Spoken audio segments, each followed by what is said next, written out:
إلى حضرة النبي المصطفى رسول الله صلى الله عليه وسلم آله الكرام شؤونهم الفاتحة.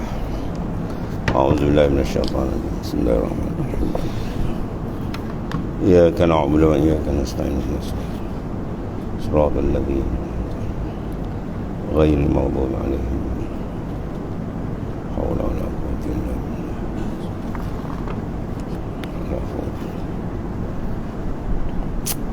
صواب له.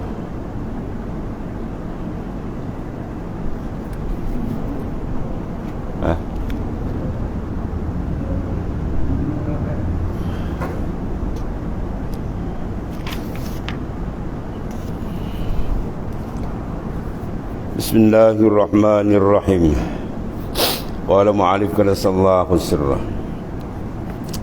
Laisa ba'da khalq situ. Laisa ba'da al-khalqil khalq istifadasma al-khaliq wala bi ihadasihi. Al-bariyah istifadasmal bari. Terjemahan dia tiada kemudian daripada menjadi ia akan makhluk mendapat ia akan nama Al-Khaliq, artinya yang menjadikan, dan tiada dengan sebab membaharukan ia akan makhluk mendapat ia akan nama Al-Bari, artinya yang menjadikan. Syarah dia, keterangan dia menunjukkan oleh musannif, oleh tuan pengarang dalam matan ini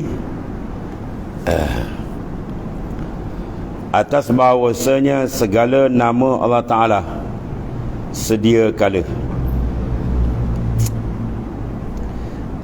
semacam mana dengan segala sifatnya juga sedia kala, maka dinamakan Allah Ta'ala dengan Al-Khaliq dan Al-Bari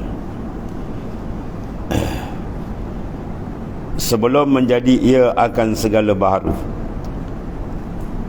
dan tiada ada nama Allah Ta'ala itu yang dihantarkan oleh makhluknya. Mana nama ni bukanlah setelah dia menjadikan, sebab mana Khaliq allazi khalaqa, yang menjadikan, setelah dia menjadikan baru dapat nama, bukan itu maksudnya. Nama tu qadim, sedia kala. Seperti juga Al-Bari, yang mencipta, yang menjadi, maka nama tu sebenarnya azaliyan, pada azali dah siap benda tu. Maka dinamakan, mana mana diseru, dimohon, bukan mana kita mempernamakan, tidak. Tu pada azal, bukan dihantar oleh makhluk. Tiada ada nama Allah Ta'ala itu dihantarkan oleh makhluk ni, tidak. Kemudian bermula zahir perkataan musannif, tuan pengarang ni menegah ia akan tasalsul yang baharu pada masa yang telah lalu dan lagi akan datang. Perkataannya menunjukkan atas tiada tertegak ia pada masa yang akan datang, ialah perkataannya syurga dan neraka telah dijadikan dan tiada binasa keduanya selama-lamanya. Dan inilah mazhab jamhur daripada ahli kalam dan fuqaha dan lain daripada mereka itu. Tiada syak padanya batil perkataan mereka yang menegah akan tasalsul baharu pada masa yang telah lalu dan masa yang kemudian. Misal seperti yang menjalani kepadanya Al-Jaham bin Safwan dan sekalian pengikutnya, puak-puak Jahamiyah, dan berkata dengan binasa syurga dan neraka dan segala dalil yang lagi akan datang insya-Allah Ta'ala. Dia kata syurga neraka ni akhirnya binasa juga dia. Itu fahaman tidak betul. Ada pula setengah mengatakan orang kafir dia masuk habis neraka, lalah dia keluar balik masuk syurga. Ini semua fahaman karut, tidak bersententangan dengan nas daripada Quran. Bahawa syurga tidak dibenarkan masuk orang yang menyekutukan Allah Subhanahu Wa Taala. Orang yang syirik tak dibenar masuk. Sebagaimana syurga neraka pula dia tidak menerima secara kekal orang yang ada iman walaupun sedikit. Ya, bila dia masuk neraka, ada iman dia terlampau dhaif tapi ada, maka dia akan keluar balik, dia tak akan masuk secara kekal. Begitu juga bagi syurga terus tidak terima langsung orang yang menyekutukan Allah Subhanahu Wa Taala. Dia masuk dalam neraka tu khalidina fiha abadah, dia kekal selama-lamanya, dengan nas Quran banyak sana. Kemudian lahul makna rububiyah wala marbun wa makna al-khaliq wala al-makhluq.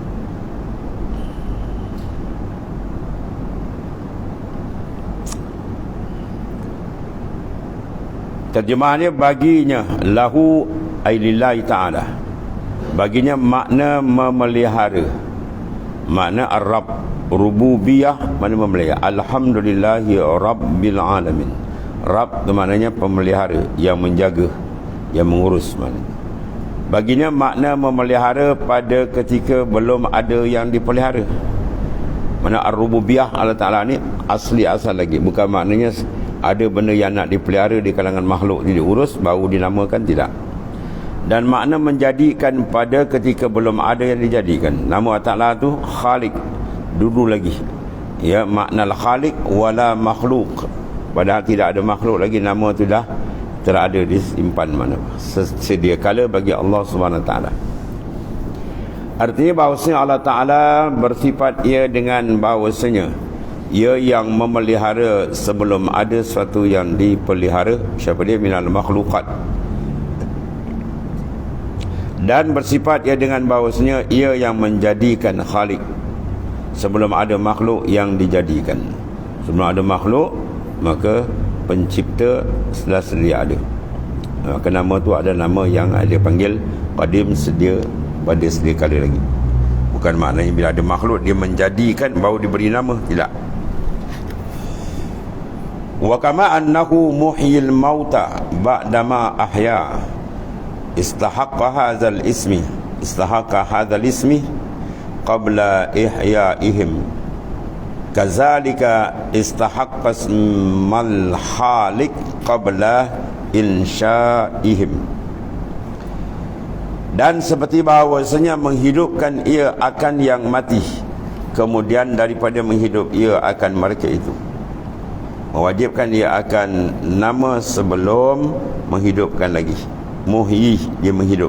Sebelum ada alam ni pun, sebelum ada makhluk, nama itu adalah nama yang telah tetap pada Allah Ta'ala. Seperti itulah mewajib ia akan nama yang menjadikan sebelum mengadakan ia akan mereka itu. Habis. Huraian dia artinya bahawasanya Allah Ta'ala disifatkan akan dia dengan bahawasanya yang menghidupkan ia akan yang mati, sebelum menghidup ia akan mereka itu. Mana sebelum berlakunya takluk kudrat, maknanya mengadakan atau mematikan, nama itu telah ada pada Tuhan. Maka demikian juga disifatkan akan dia dengan bahawasanya yang menjadikan sebelum menjadikan ia akan. Takut persoalan orang, Tuhan menjadi, habis sebelum dia menjadi nama apa? Ya, ada pun nama itu diberi setelah dia mencipta, baru dinamakan Khalik. Ya, mujid, dia mengadakan sebelum, daripada itu tak dinamakan, dah ada buat nama itu sedia kali lagi dah. Itu maksudnya. Dan kiaskan olehmu yang lain daripada Asma'ul Husna, seperti dinamakan Ar-Razzaq. Sebelum hamba itu diberi rezeki, kita belum ada lagi, Tuhan nama dia Ar-Razzaq.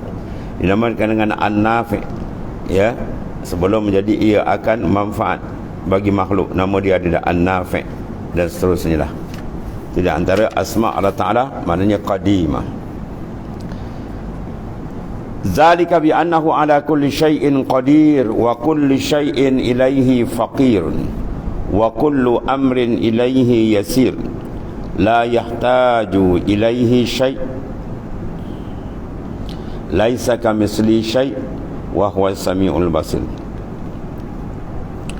Bermula demikian itu dengan bahawasanya sangat kuasa ia atas sesuatu. Atalah ala kulli syai'in qadirun. Asal mana qadirun ala kulli syai', kuasa atas sesuatu. Di sini ala kulli syai', atas tiada sesuatu Allah tu qadirun. Bermaknanya semua benda dalam kudrah dia. Dan tiap-tiap sesuatu sangat berhajat kepadanya. Wa kullu syai'in, ilaihi faqirun.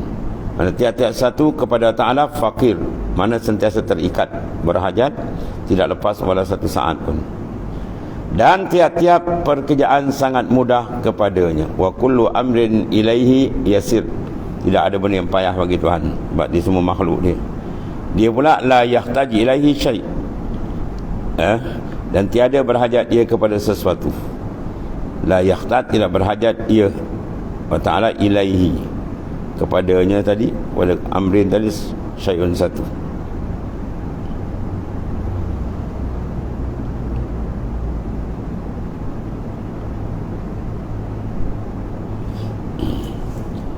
Dan tiada berhajat ia kepada sesuatu.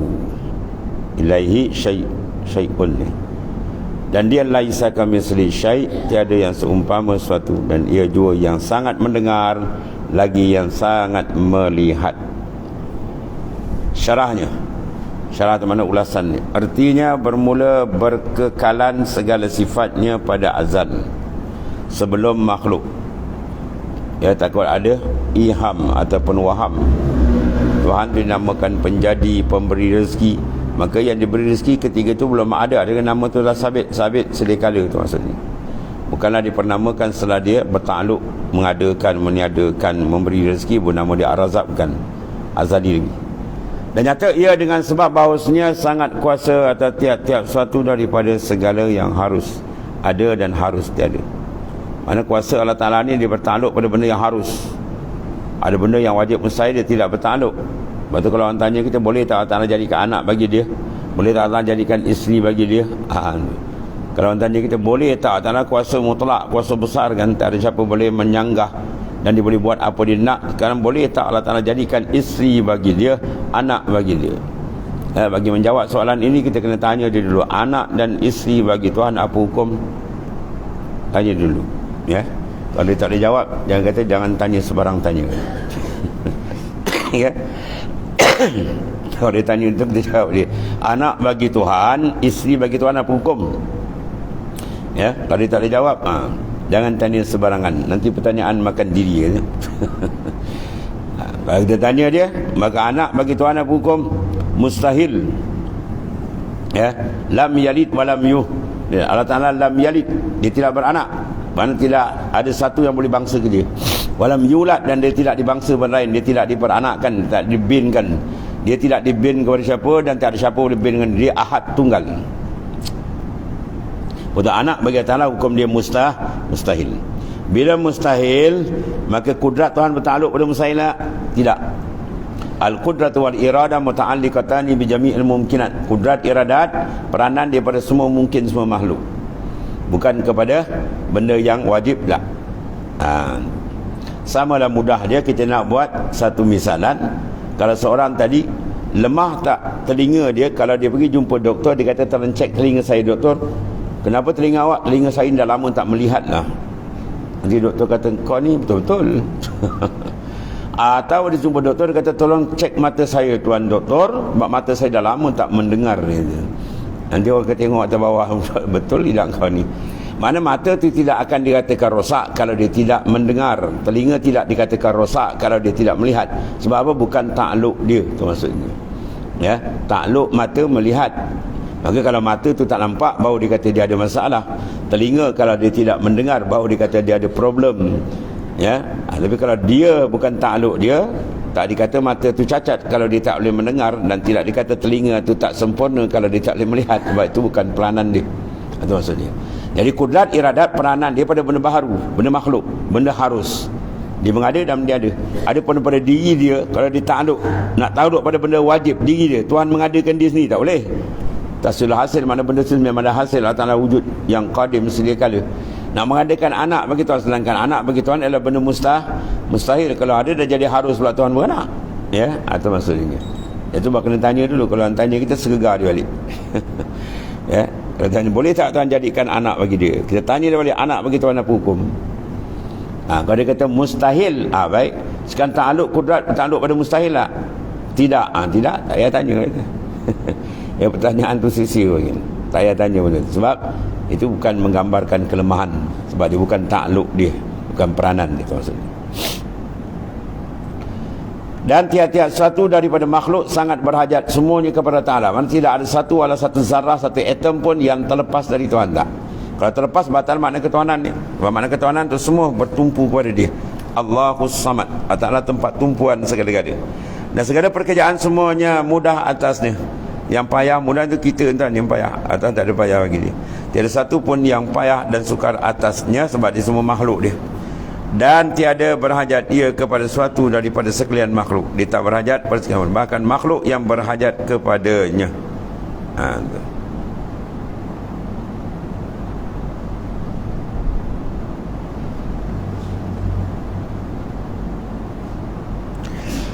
Dan tiada berhajat ia kepada suatu dalam sekalian makhluk ni, kerana ia Tuhan yang maha kaya.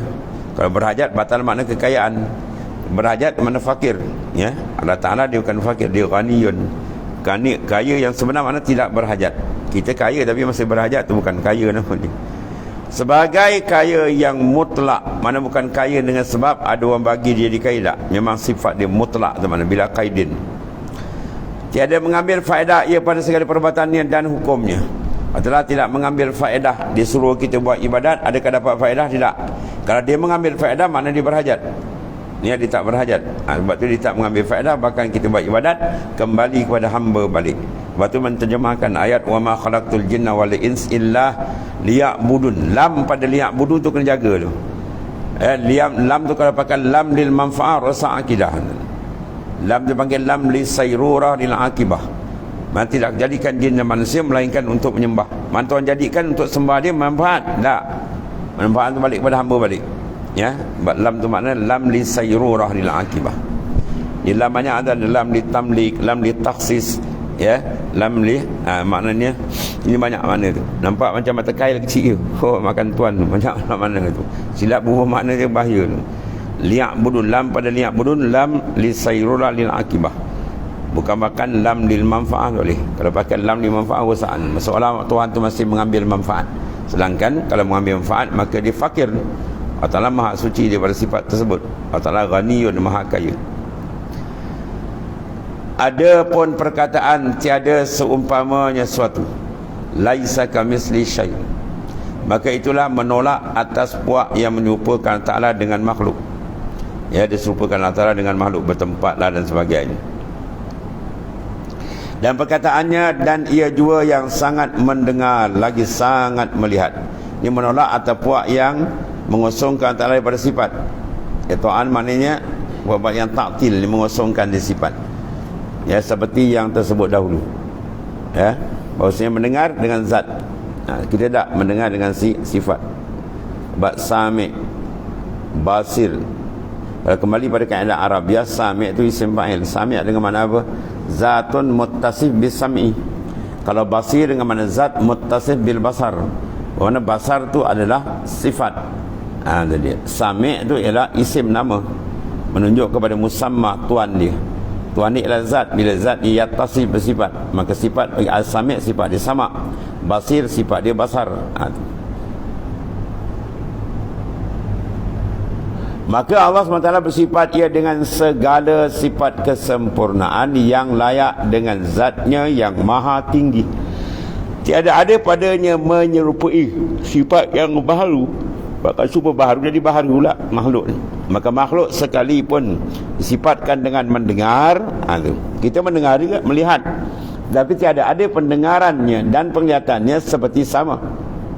Dan basar Allah Ta'ala, dia tak sama dengan samak basar Tuhan. Pertama, samak kita adalah hadis baharu. Samak Tuhan adalah qadim, di sedia kala. Ya. Dan mendengar Allah Ta'ala pula maknanya meliputi, tak terdinding. Dia mendengar sampai benda maujud semua dia dengar, tak suara pun dia dengar. Ya, dan tidak terlindung. Pendengaran kita pula terbatas. Dia adalah makhluk, bukan ditarik balik, dia kan akhirnya mati, habis, hilang. Namanya macam sama, pada hakikat tak sama. Basar begitu juga, melihat. Atau melihat dengan sifat basar tadi yang qadim, yang baqi, qadim sedia kala, dan baqi yang kekal selama-lamanya. Dan sifat basar bukan dijadikan tu sifat asli Allah Subhanahu Wa Taala. Dan dia melihat tidak terdinding, tembus habis semua. Jadi pendeknya khulasah dia, kesimpulan dia, sifat Allah Ta'ala hanya semacam dengan sifat hamba-Nya pada nama juga. Ya, nama macam sama, pada hakikat tak. Ada pada hakikatnya, maka bersalah-salahan. Apa makna bersalahan? Tidak ada wajah persamaan. Kerana bersifat makhluk itu seperti yang patut dengan dia.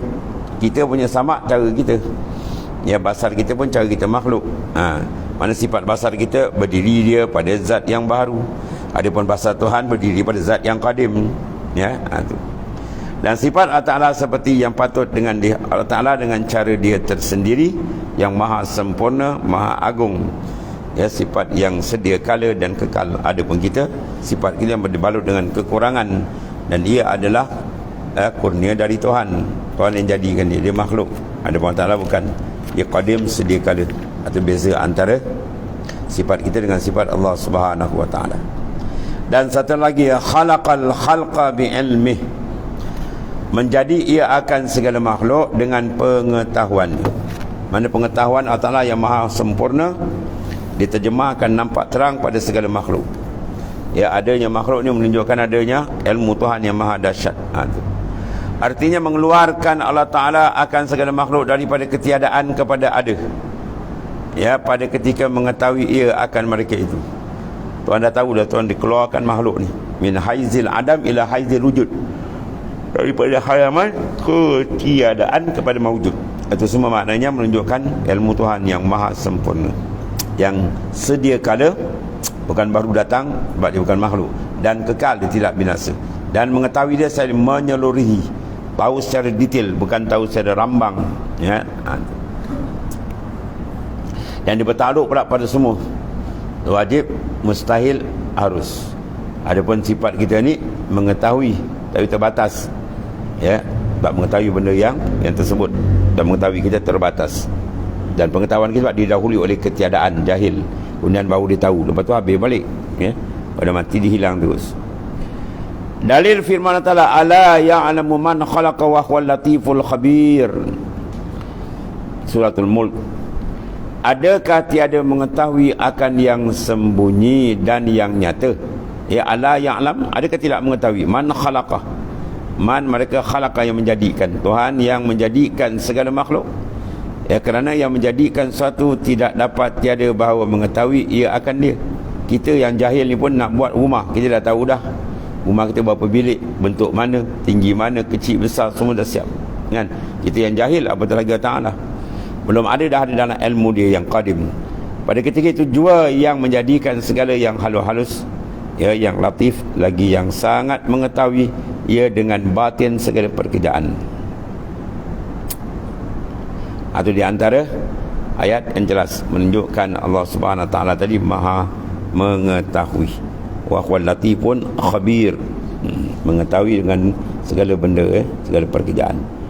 Dan firman Allah Ta'ala, wa indahu mafatihul ghaib la ya'lamuha illahu wa ya'lamu ma fil barri wal bahr wa ma yasqutu min waraqatin illa ya'lamuha wa la habbatin fi zulumatil ard wa la ratbin wa la yabisin illa fi kitabim mubin. Al-An'am ayat 59. Artinya, dan pada sisi Allah Ta'ala, wa indahu, di sisi Allah Ta'ala lah jua perbendaraan yang tersembunyi, semua ada kat dia. Tiada mengetahui akan dia melainkan ia jua, dan mengetahui ia akan segala barang yang pada darat dan laut, dan tiada gugur sehelai daun pun kayu. Daun kayu tak perlu melainkan mengetahui Allah Ta'ala. Bahkan sebelum gugur dia tahu dah, pada azal lagi dah. Dan tiada ada sebiji di dalam gelap bumi, ya, dan tiada yang basah, tiada yang kering, melainkan tertulis pada Lauh Mahfuz. Maknanya tidak ada satu benda yang tersembunyi, terang. Sebab kita gunakan bagi menyucikan hati. Wa kafa billahi alimah, cukup bagi kita beramal, Tuhan sudah tahu. Jadi tak payah kita nak beritahu orang, takut kena penyakit riak, ujub dan sebagainya. Ya, cukup bagi Tuhan yang mengetahui lebih sempurna. Kemudian ada pada perkataan musannif, musannif mana pengarang, dengan pengetahuannya, bi'ilmihi, khalaqal khalaq bi'ilmihi. Ini menolak atas Mu'tazilah yang berkata oleh mereka bahawasanya Allah Ta'ala tiada bersifat dengan ilmu.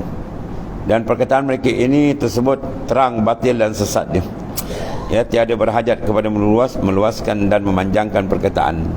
Sedangkan jelas dalam Al-Quran hadis banyak menyatakan. Dia kata Tuhan mengetahui dengan apa?